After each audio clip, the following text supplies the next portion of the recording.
Olá! Estamos na nossa continuação da nossa aula sobre lançamento oblíquo. Na última aula, nós vimos que se nós jogarmos um corpo com velocidade inicial v0 em um ângulo θ em relação ao solo, nós podemos decompor a velocidade desse corpo em qualquer instante da sua trajetória por duas velocidades, vy e vx, sendo vy a componente da velocidade perpendicular ao solo e vx a componente da velocidade paralela ao solo. Vimos que isso era interessante, pois assim, apenas vy era afetada pela aceleração da gravidade, de forma que podíamos decompor o movimento em um movimento retilíneo uniformemente variado e um movimento retilíneo uniforme, já que nenhuma aceleração iria afetar a velocidade em x. Com base nesses conhecimentos e naquilo que nós já havíamos estudado anteriormente, conseguimos então uma equação para a velocidade em y e para uma velocidade em x. E assim, vimos que, se fizéssemos um sistema cartesiano de coordenadas x e y, nós poderíamos descobrir qual seria a coordenada em x e qual seria a coordenada em y em função do tempo transcorrido.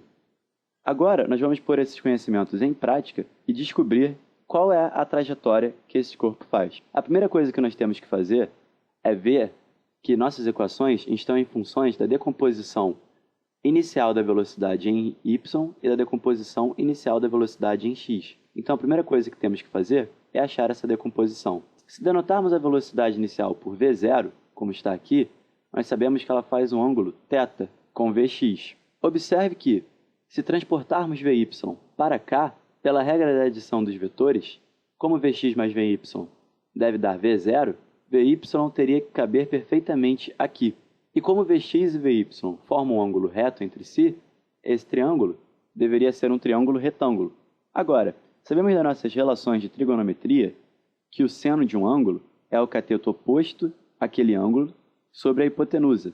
Então, nós podemos descobrir que o seno de θ é igual ao cateto oposto, que no caso é Vy, sobre a hipotenusa, que no caso é V0, e que o cosseno deste ângulo é o cateto adjacente, no caso Vx, sobre a hipotenusa, V0. Com isso, nós conseguimos descobrir a decomposição inicial da velocidade apenas em função do ângulo, que é um dado que nós devemos ter no problema. Desta forma, temos que Vy é igual a V0 seno de θ e Vx é igual a V0 cosseno de θ. Com isto, nós podemos reescrever as equações que achamos para ficar apenas em função das informações que nós temos no começo do problema, que são V0 e o ângulo θ. Como é que isso ficaria? Fazendo isso, nós obtemos. E estas são as equações completas que precisaremos para resolver o problema. Vamos ver o seguinte. Nós temos a posição em y, e vamos supor que a trajetória que o corpo fará será algo assim, como já havíamos visto.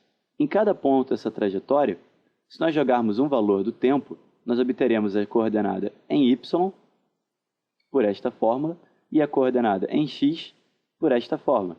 Então, se formos jogando valores de t diferentes, nós poderemos ter esse gráfico. Porém, para montar um gráfico em um eixo de y por x, basta que nós achemos uma relação entre a coordenada y e a coordenada x. Para fazer isso, basta nós observarmos que nós temos uma relação entre a coordenada y e o tempo. E nós temos uma relação entre a coordenada x e o tempo. Desta forma, nós podemos utilizar o tempo como intermediário para descobrir a relação entre a coordenada em x e em y. Para facilitar nossos cálculos, vamos fazer o nosso corpo saindo da origem, de modo que a posição inicial de y seja 0 e a posição inicial de x seja 0. Desta forma, nós temos que Sx será igual a V0 cosseno de θ vezes o tempo, e que S de y será igual a V0 seno θ vezes o tempo, menos gt ao quadrado sobre 2. Para descobrir uma relação entre Sy e Sx, vamos isolar o tempo nesta equação. Nós temos que o tempo é igual a S de x sobre V0 cosseno θ. E vamos substituir este valor do tempo nesta equação daqui. Assim, obteremos que Sy igual a V0 seno θ vezes o tempo, ou seja, vezes S de x sobre V0 cosseno de θ menos g sobre 2 vezes o tempo ao quadrado, ou seja, s de x ao quadrado sobre v0 ao quadrado cosseno ao quadrado de θ. A partir de agora, em vez de escrever s de y, escreveremos y, pois s de y se trata do valor em y da coordenada. Em vez de s de x, escreveremos x. Desta forma, podemos manipular essa equação e ela se transformará em y igual a, aqui, esse v0 se anulará com esse v0 e teremos x tangente de θ menos x ao quadrado, que multiplica g sobre 2 v0 ao quadrado cosseno ao quadrado de θ. Agora vamos estudar esta equação que achamos. É da forma ax ao quadrado mais bx mais c, onde a é igual a menos g sobre 2v0 ao quadrado cosseno ao quadrado de θ, b é igual a tangente de θ e c é igual a zero. Ou seja, isto é uma função de segundo grau. O gráfico dessa função, como nós sabemos, é uma parábola, de forma que a figura que queremos é realmente o que nós havíamos previsto. É uma parábola. A parábola ela continua quando y é negativo. Porém, o seu valor físico, ou seja, a parte dela que nos interessa, é só a parte com y positivo, pois nós consideramos o x igual a zero como sendo o solo, e a parte de baixo significaria a bola entrando no solo. Ou seja, mesmo que tenhamos achado uma equação de uma parábola inteira, a trajetória do nosso corpo será só esta parte da parábola. Com essa equação completa, nós podemos achar muitas coisas interessantes. Por exemplo, nós podemos descobrir qual vai ser o alcance que esse corpo vai ter, ou seja, qual vai ser este valor aqui, quanto que o corpo vai percorrer antes de cair de novo. Para achar esse valor, basta acharmos as raízes desta equação, ou seja, os pontos nos quais essa parábola corta o eixo x. Um desses pontos será o ponto de lançamento, no nosso caso, o ponto zero, e o outro ponto indicará o ponto de alcance. Para fazermos isso, temos que pegar esta equação e igualar y igual a zero. Assim, teremos que zero será igual a menos x ao quadrado vezes g sobre 2v0 ao quadrado cosseno θ mais x tangente de θ. Se colocarmos o x em evidência, teremos a seguinte equação. 0 é igual a x, que multiplica tangente de θ, menos x g sobre 2v0 ao quadrado, 2v0 ao quadrado, cosseno ao quadrado de θ. Nós temos uma multiplicação que dá zero. Se dois termos multiplicados um pelo outro são iguais a zero, temos duas possibilidades. Ou um deles é zero, ou o outro é zero. Agora, vamos ver caso a caso.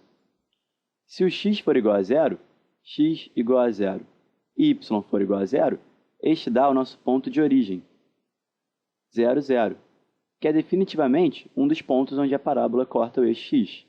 Porém, estamos interessados no outro ponto, para saber o seu alcance, ou seja, é o ponto onde este termo é igual a zero.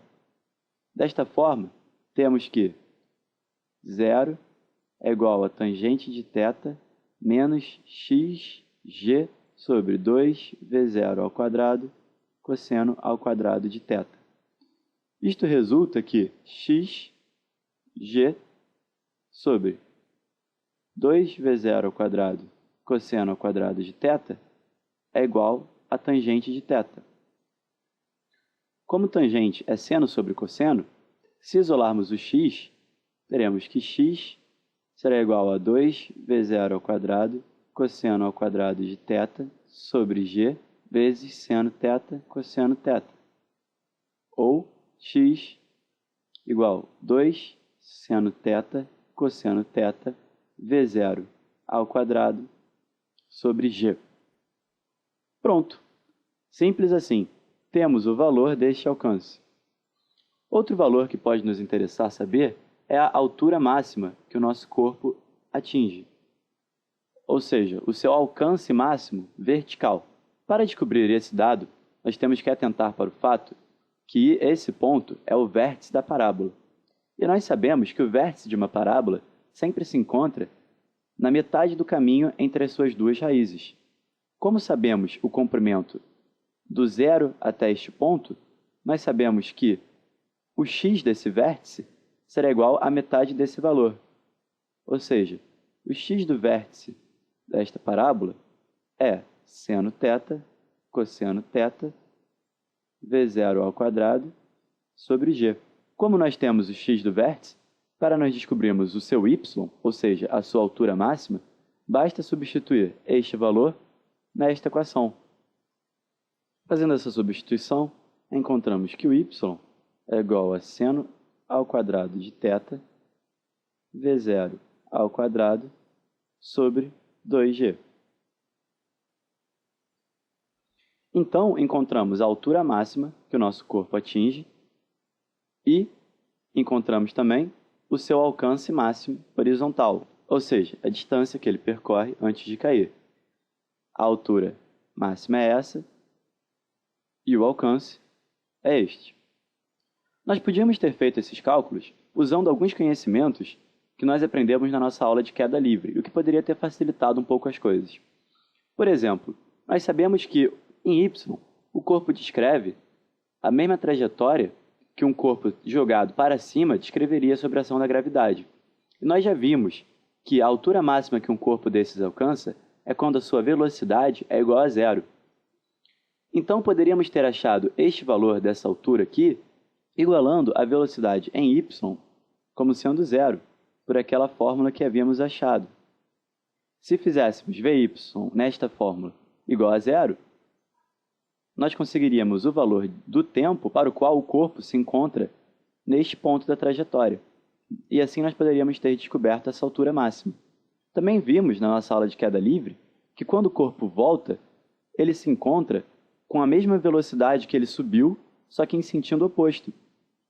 Então, da mesma forma, se tivéssemos substituído Vy por menos V0 seno θ, que é a velocidade inicial no eixo y em sentido oposto, teríamos descoberto o instante de tempo que demora para ele chegar até aqui.